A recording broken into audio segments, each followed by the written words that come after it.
Saya sempat kaget juga sih waktu dikirimin teman potongan tweetnya Anissa Pohan, istri Agus Harimurti, anak Susilo Bambang Yudhoyono yang mantan presiden. Anissa marah dan mengadu ke Jokowi karena merasa anaknya saya bully.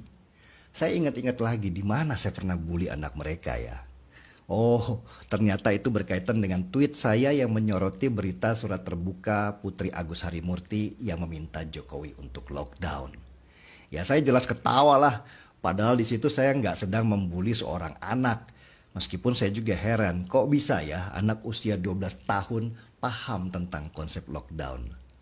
Yang saya paham, sejak awal Demokrat adalah partai yang mendukung lockdown di saat Jokowi sedang mencari cara bagaimana agar masalah wabah juga tidak mengganggu perekonomian negara.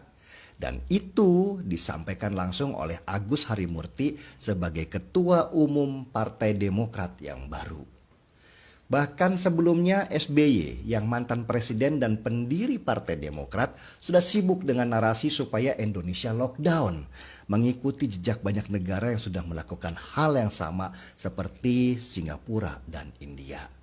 Meski akhirnya suara SBY pun berusaha lebih lembut dengan mendukung kebijakan Jokowi tidak melakukan lockdown di negeri ini. Biasalah SBY, dia bisa aja main di dua kaki. Tapi sikap Partai Demokrat masih jelas tetap menyuarakan lockdown.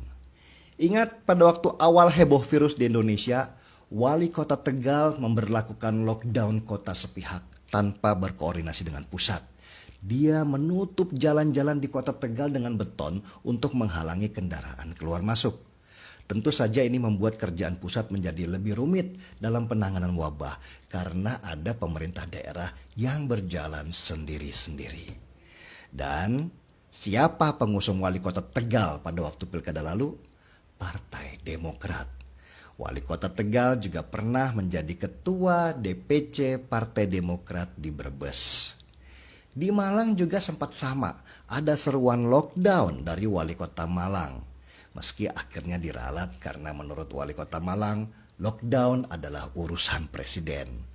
Dan di partai mana wali kota Malang berada? Demokrat lagi. Begitu juga seruan awal Gubernur Papua yang ketua Demokrat. Awalnya sibuk menyerukan lockdown meski akhirnya belakangan hari diralat.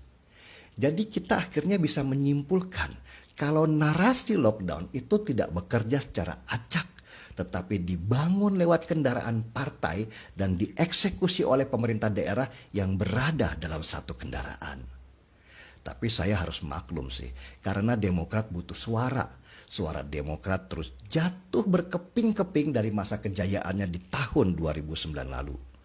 Dulu Demokrat sempat punya suara nasional 20%. Kemudian tahun 2014 turun jadi 10%.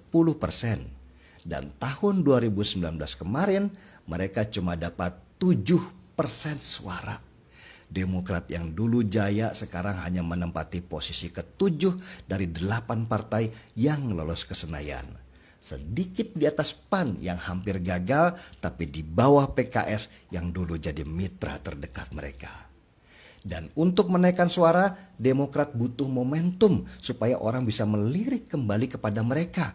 Saat wabah inilah Demokrat lalu memainkan strategi lockdown untuk meraih simpati supaya partainya tidak hilang saat pemilu 2024 nanti. Wush.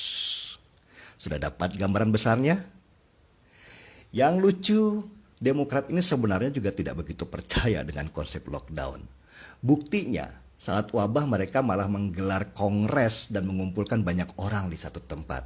Dan hasilnya Bupati Karawang, kader Demokrat yang ikut kongres itu tertular virus. Jadi Demokrat itu bisa dibilang partai yang lain di bibir, lain di hati. Berdasarkan gambar besar itulah saya membuat tweet yang poinnya Bapak yaitu SBY sudah bilang lockdown, anak yaitu AHY juga sudah teriak lockdown. Karena kurang didengar dan tidak berhasil, maka cucu pun menulis lockdown. Bahkan kalau ada cicit, cicitnya pun mendadak jago bicara lockdown.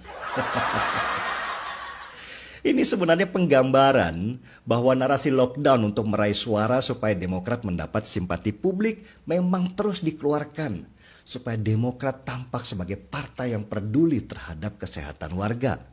Jadi nggak fokus pada anaknya saja. Meski terus terang, saya masih kurang percaya anak sekecil itu berkelahi dengan waktu.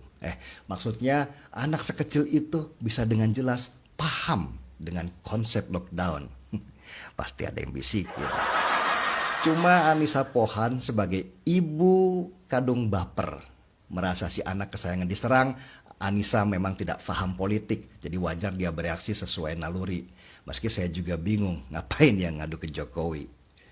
Anissa Pohan, mending jangan main Twitter deh kalau masih baper. Twitter itu ganas, apalagi keluargamu keluarga politik. Sindiran, ejekan, bulian, biasa di situ. Di sana tarung bebas, bukan media sosial khusus masak-memasak.